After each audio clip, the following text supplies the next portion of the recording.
আসসালামু আলাইকুম। আমাদের কাঙ্ক্ষিত গণভোট অনুষ্ঠিত হওয়ার আর মাত্র 22 দিন বাকি আছে আমার এই ভিডিও রেকর্ডের সময় থেকে।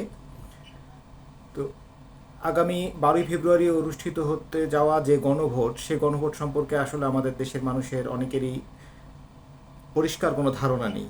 এবং এখানে হ্যাঁ ভোট দিবেন নাকি না ভোট দিবেন তা নিয়েও যথেষ্ট সবাই দ্বিধাদ্বন্দ্বে রয়েছেন। হ্যাঁ ভোট দিলে তাদের কি উপকার হবে, বাংলাদেশে কি উপকার হবে, না দিলে বা কি উপকার বা কোনো ক্ষতি হবে কি না, কোনো উপকার আছে কি না, কোনো কিছুই মানুষ আসলে ক্লিয়ার না। যে কারণে অনেকেই যারা হয়তো কিছু লেখাপড়া করেন, পেপার পত্রিকা পড়েন, তারা হয়তো বা এই বিষয় সম্পর্কে জানলেও বেশিরভাগ মানুষই এখনও এই বিষয় সম্পর্কে খুব বেশি ক্লিয়ার না। তো এই বিষয়ে একটু ছোট্ট আমার ছোট্ট নলেজ আপনাদের সাথে একটু শেয়ার করতে চাই, যা আমি বিভিন্ন ওয়েবসাইট ঘাটাঘাটি করে, তাদের গণভোটের ওয়েবসাইট ঘাটাঘাটি করে একটু পেলাম। তো সেখান থেকে প্রথমে একটু বেসিক নলেজ দিয়ে দিই, আসলে গণভোটটা কি। গণভোট হচ্ছে ওই আমাদের যে নির্বাচনের যে দিন, এই দিনে অনুষ্ঠিত হতে যাওয়া একটি ব্যতিক্রমধর্মী ভোট, যেখানে সাধারণত আমরা যে ব্যালট পেপারের মাধ্যমে ভোট প্রদান করি, এখানেও ব্যালট পেপারের মাধ্যমে ভোট প্রদান করতে হবে। তবে এখানে অনেকগুলি মার্কা থাকবে না, এখানে শুধুমাত্র হ্যাঁ অথবা না, এই দুটি প্রস্তাব থাকবে। যদি আপনি সরকারের কিছু প্রস্তাবে সম্মত হন, তাহলে হ্যাঁ ভোট প্রদান করবেন। আর যদি সরকারের সংস্কার প্রস্তাবগুলিতে আপনি অসম্মত হন, তাহলে না ভোট প্রদান করবেন। এবং এই ভোটটা কিন্তু কমপ্লিট হতে যাচ্ছে যে জুলাই জাতীয় সনদ 2025, এই জুলাই জাতীয় সনদের যে 2025-এর যে প্রস্তাবনাগুলি, এই প্রস্তাবনাগুলিকে কার্যকর করার জন্য জনগণের সমর্থন আছে কি না সেটা দেখার জন্যই কিন্তু এই গণভোটের আয়োজন করা হচ্ছে। তো প্রথমে একটু বলে নিই, কিছু বেসিক ধারণা দিয়ে নিই আসলে কি কি প্রস্তাবনা থাকবে আমাদের এই গণভোটে। যদি আমরা হ্যাঁ ভোট দেই বা গণভোটের পক্ষে যদি আমরা থাকি, তাহলে আসলে আমাদের কি কি উপকার হবে দেশের মানুষের। প্রথমে যে উপকারটা হবে সেটা হচ্ছে যে তত্ত্বাবধায়ক সরকার ব্যবস্থা, নির্বাচন কমিশন, সরকারি কর্ম কমিশন, এই যে গুরুত্বপূর্ণ জায়গাগুলি, যেমন আমাদের প্রত্যেকটা নির্বাচনের আগে তত্ত্বাবধায়ক সরকার ব্যবস্থা গঠন নিয়ে বা তত্ত্বাবধায়ক সরকারকে সমর্থন নিয়ে কিন্তু সরকারি এবং বিরোধী দলগুলির সবসময় একটা দ্বন্দ্ব আমরা দেখেছি। কোনো দল ক্ষমতায় থাকলে সরকারি দল কখনোই তত্ত্বাবধায়ক সরকারকে ক্ষমতা দিতে চাননি, এবং বিরোধী দলগুলি সবসময় তত্ত্বাবধায়ক সরকারের অধীনেই নির্বাচন চেয়েছেন। আবার সেই বিরোধী দল যখন সরকারে যাচ্ছেন, তখন তারা আবার তত্ত্বাবধায়ক সরকার ব্যবস্থাকে উঠিয়ে দিচ্ছেন।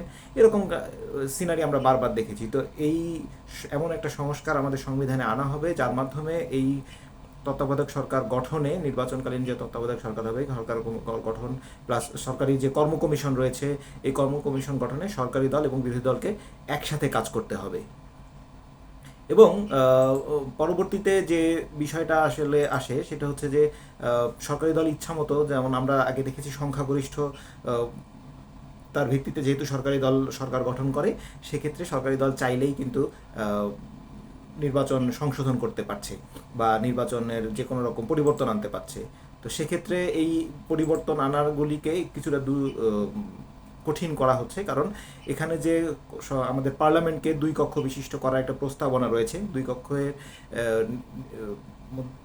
উভয় কক্ষের সম্মতিতেই সংবিধানকে সংশোধন করা যাবে, এবং যে কোনো রকম সংবিধানের গুরুত্বপূর্ণ পরিবর্তনের ক্ষেত্রেই কিন্তু জনগণের অংশগ্রহণের একটা সুযোগ রাখা হচ্ছে, যে জনগণ সমর্থন না করলে কোনো পরিবর্তন আনা যাবে না, কারণ প্রত্যেকটা পরিবর্তনের আগে কিন্তু গণভোটের একটা বিধান চালু করার ব্যবস্থা করা হচ্ছে। এরপর এই সংবিধানের পরিবর্তন এবং সংশোধন বা ক্ষমতার যে ভারসাম্য প্রতিষ্ঠা, এর জন্য কিন্তু পার্লামেন্টকে, আমাদের পার্লামেন্ট বা জাতীয় সংসদকে দুই কক্ষ বিশিষ্ট করার প্রস্তাবনা এখানে রয়েছে। উচ্চ কক্ষ, নিম্ন কক্ষ, এরকম দুটি কক্ষ থাকবে। এই দুই কক্ষের ভিত্তিতেই সাধারণত আমাদের শাসন ব্যবস্থা পরিচালিত হবে। এবং দেশের যে বিচার ব্যবস্থা, এর উপরে কিন্তু সব সময় আমরা দেখেছি সরকারের একটা প্রভাব থাকে। এই সরকারের এই প্রভাব কমিয়ে আনা হবে, বিচার ব্যবস্থাকে অনেকটা স্বাধীনভাবে কাজ করার সুযোগ তৈরি করে দেওয়ার প্রস্তাবনা রাখা হবে। এবং একটা খুব বিতর্কিত প্রভিশন আমাদের সংবিধানে রয়েছে, বা রাষ্ট্রপতি চাইলেই কিন্তু যে কাউকে ইচ্ছামতো ক্ষমা প্রদান করতে পারেন। এবং এই সাধারণ ক্ষমার আওতায় আমরা অনেক সময় দেখেছি অনেক দণ্ডপ্রাপ্ত চিহ্নিত অপরাধী, যারা বড় বড় অপরাধ করে পার পেয়ে গেছেন।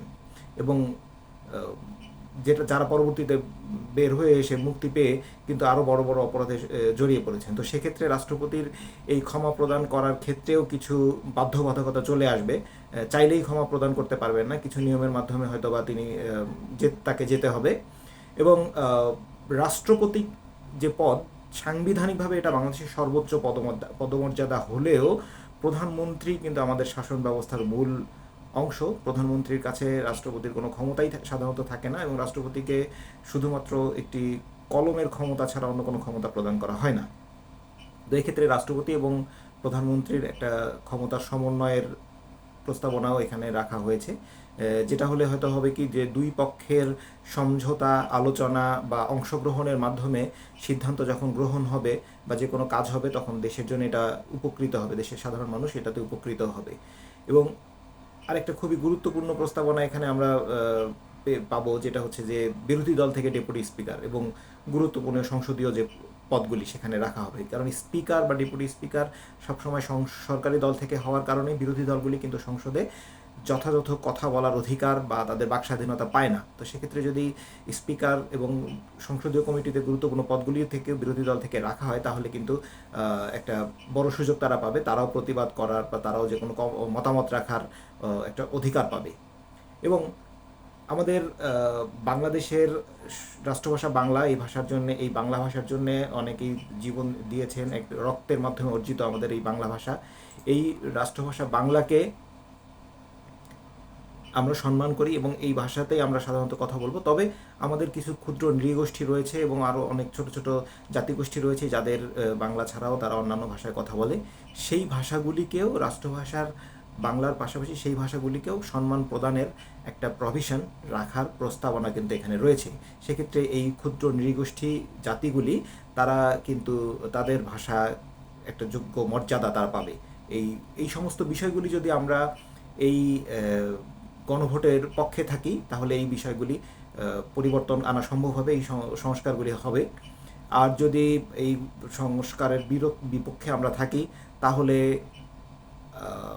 আসলে আমাদের এই পরিবর্তনগুলি হবে না। এবং সবচেয়ে বড় কথা হচ্ছে অংশগ্রহণ, সব দলের অংশগ্রহণে যে সরকার গঠনের যে সুযোগ এখানে তৈরি হবে সেটা কিন্তু বাংলাদেশের জন্য সবচেয়ে ভালো হবে। এক্ষেত্রে স্বৈর শাসক তৈরির কোনো সম্ভাবনা বাংলাদেশে আসলে থাকবে না। তো অনেকেই বলেন যে সরকার আসলে হ্যাঁ ভোটের পক্ষে কেন প্রচার চালাচ্ছে যদি ভোটের আয়োজন করে। তবে আমার মনে হয় যেহেতু এটা দেশের জন্যে ভালো মনে হয় এখনও পর্যন্ত, এই হ্যাঁ ভোটে যদি প্রস্তাবনা গৃহীত হয় তাহলে দেশের যেহেতু বেশ কিছু সংস্কার সম্ভব হবে, সেক্ষেত্রে সরকার চাইতেও পারে তাদের পক্ষে প্রচারণা চালাতে। তবে এক্ষেত্রে জনগণ সবার আগে আসলে সিদ্ধান্ত গ্রহণ করবে যে এই সংস্কারগুলি তারা চায় কিনা। তাই আমরা আবেগের বশবর্তী না হয়ে আমাদের বিবেক দিয়ে চিন্তা করি, আমাদের দেশের জন্যে, আমাদের মানুষের জন্যে, আমাদের অর্থনীতির জন্যে, আমাদের ভবিষ্যতের জন্যে, আমাদের ভবিষ্যৎ প্রজন্মের জন্য একটা সুন্দর বাংলাদেশ তৈরির জন্যে আসলে এই গণভোটের প্রয়োজন আছে কিনা। যদি প্রয়োজন থাকে, গণভোটে আমাদের পক্ষে থাকার যদি প্রয়োজন থাকে, হ্যাঁ ভোট দেওয়ার পক্ষে থাকে, তাহলে আমরা অবশ্যই হ্যাঁ দেবো। আর যদি আমরা মনে করি যে বর্তমান গতানুগতিক পদ্ধতিতেই আমরা এভাবেই চলতে থাকবো তাহলে আমাদের না দিতে কোনো অসুবিধা নেই। তবে সেক্ষেত্রে আমাদের নিজেদের চিন্তা করতে হবে আসলে কোনটা দেশের জন্য ভালো হয়। এখন বলবো গণভোটে আমরা কিভাবে ভোট প্রদান করব। যেদিন আমরা নির্বাচনের দিন আমরা ভোট কেন্দ্রে যাব, তখন ভোট কেন্দ্রে যাওয়ার পরে আমাদেরকে দুটি ব্যালট প্রদান করা হবে। একটা হবে সাদা এবং অন্যটা হবে গোলাপি। আমাদেরকে যে সাদা ব্যালট পেপারটা দেওয়া হবে, এই সাদা ব্যালট পেপারে যে সাধারণ নির্বাচন বিভিন্ন প্রতীকগুলি থাকবে, এই প্রতীকগুলিতে ভোট প্রদানের মাধ্যমে আমরা সংসদ সদস্যদেরকে নির্বাচিত করব। এবং যে গোলাপি ব্যালটটি দেওয়া হবে, এই গোলাপি ব্যালটেই মূলত আমাদের যে গণভোটের পক্ষে হ্যাঁ অথবা না প্রদান, যে ভোট প্রদান করব, সেখানে আমরা এই ব্যালটের আমরা সাধারণত প্রদান করব। আমি ডেমো দেখাচ্ছি, এটা হচ্ছে আমাদের সেই ব্যালটের একটা ডেমো। দেখেন এখানে প্রস্তাবনাগুলি উপরে রয়েছে এবং নিচে হ্যাঁ অথবা না রয়েছে। এখানে হয়তো বা টিক চিহ্ন অথবা ব্যালটের মাধ্যমে ভোটটা প্রদান করতে হবে।